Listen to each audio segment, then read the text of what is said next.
જગ્યાએ ID proof માટે physical આધાર card કે આધાર કાર્ડની હાર્ડ કોપી આપવાની જરૂર નહીં રહે, કારણ કે હવે આધાર વેરિફિકેશન યુપીઆઈ જેટલું સરળ બનશે।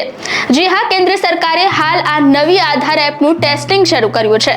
માટે આવનારા સમયમાં હોટલ બુકિંગ હોય કે એરપોર્ટ ચેકિંગ હોય કે અન્ય કોઈ પણ જગ્યાએ ફિઝિકલ આધાર કાર્ડ આપવાની જરૂર નહીં રહે। કેન્દ્રીય આઈટી મંત્રી અશ્વિની વૈષ્ણવે આ નવી એપની માહિતી સાથે તેનો ડેમો વિડીયો એક્સ પર શેર કર્યો છે, જે માટે તમારે જ્યાં પણ આઈડી પ્રૂફ આપવાનો હોય ત્યાં રહેલો QR કોડ સ્કેન કરવાનો રહેશે। આ પછી એપની મદદથી તમારા ચહેરાને સ્કેન કરી આધાર વેરિફિકેશન કરાશે। આ એપથી ફાયદો એ થશે કે ફક્ત તમારી મહત્વપૂર્ણ માહિતી જ શેર કરવામાં આવશે, જેથી સુરક્ષા વધશે અને સાયબર ક્રાઇમમાં ઘટાડો થશે।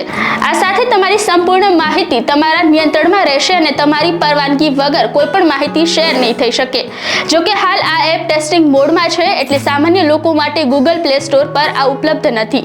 સો તમારા અકોર્ડિંગ આ એપ ફ્યુચરમાં કેટલી ગેમ ચેન્જર સાબિત થશે એમને કમેન્ટમાં જરૂરથી જણાવજો।